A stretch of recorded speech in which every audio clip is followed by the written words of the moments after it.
Jour 3, gestion de stratégie des groupes.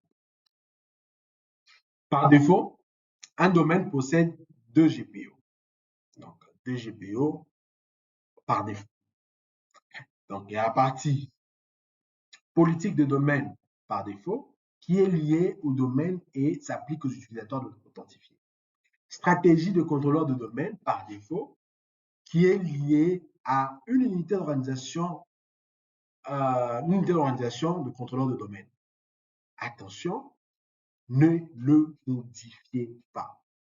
Si vous voulez apporter des modifications, créez une nouvelle GPO qui viendra s'appliquer même au niveau de la forêt, même au niveau du contrôleur de domaine, avec des paramètres, donc des settings qui va venir apporter les modifications que vous souhaitez. Ne modifiez jamais ces deux stratégies de groupe. Une unité d'organisation, donc plutôt une stratégie de groupe, donc une GPO. Une GPO, c'est un outil d'administration puissant. Donc, c'est à l'aide de GPO, c'est à l'aide de stratégies de groupe, c'est à l'aide de stratégies de groupe qu'on arrive à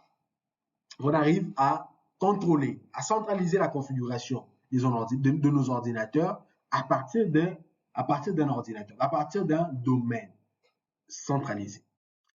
Ici, on viendra appliquer les paramètres de sécurité, on viendra gérer les paramètres des applications de bureau, on viendra déployer un logiciel d'application, on viendra gérer les redirections de dossiers, on viendra configurer les paramètres réseau.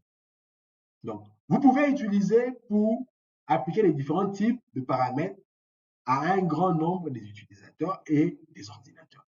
Donc, vous voulez, supposons, appliquer un papier peint sur toutes les machines de votre organisation, vous ne pouvez le faire qu'avec une GPO. Donc, avec cette GPO-là, vous allez appliquer ce papier peint à l'ensemble de vos utilisateurs, vos machines, vos ordinateurs ou vos utilisateurs. Lorsqu'on parle du GPO, vous devez comprendre que une GPO a ce qu'on appelle la partie portée. Portée, c'est jusqu'où on peut appliquer une GPO. Jusqu'où on peut appliquer une GPO. Ici, nous avons 3 niveaux. Donc, on a le niveau site, on a le niveau domaine et on a le niveau unité d'organisation. Donc, vous ne pouvez qu'appliquer le GPO sur ces 3-là. C'est là où vous avez la possibilité d'appliquer. Ensuite, on a ce qu'on appelle l'ordre de traitement. Donc, on a ce qu'on appelle l'ordre de traitement de stratégie de groupe. L'ordre de traitement de stratégie de groupe est énuméré sur 5. Donc, on a les stratégies de groupe, donc le GPO locaux, on a les stratégies de groupe liées au site, on a les stratégies de groupe liées au domaine, on a les stratégies de groupe liées à l'unité d'organisation. Et on a les stratégies de groupe liées à une unité d'organisation enfant. Donc, dans la stratégie de groupe, la règle par défaut est de la dernière stratégie, la stratégie la plus spécifique et appliquée et il vient se faire prévaloir.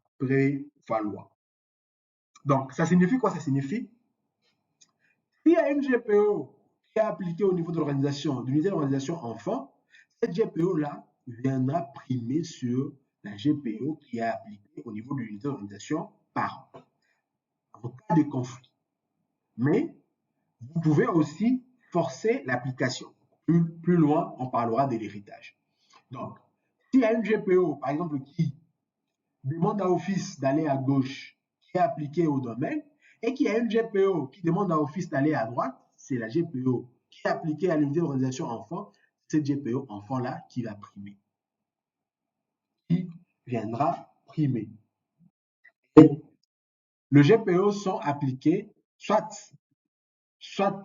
manuellement à l'aide de la commande GPUpdate force ou GPUpdate, ou automatiquement au démarrage pour la partie configuration des ordinateurs, à la connexion pour la partie utilisateur.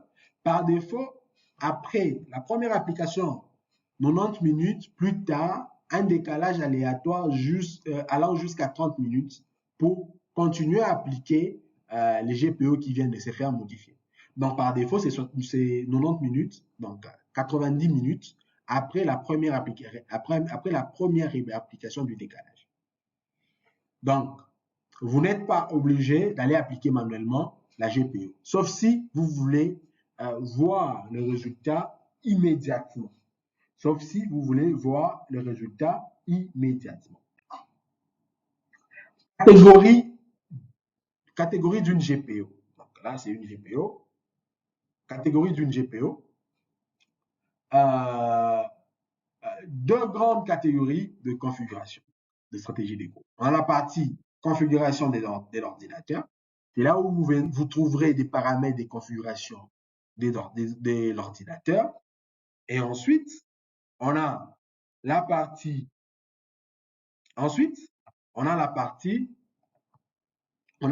configuration d'utilisateur qui va venir contenir le paramètre qui s'applique lorsque l'utilisateur vient se connecter à l'ordinateur.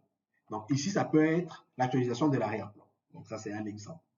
Donc là-bas, vous trouverez des paramètres liés qui viendront s'appliquer aux utilisateurs, dans cette catégorie de paramètres.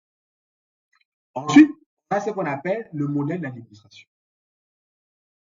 Ensuite, on a ce qu'on appelle les modèles d'administration.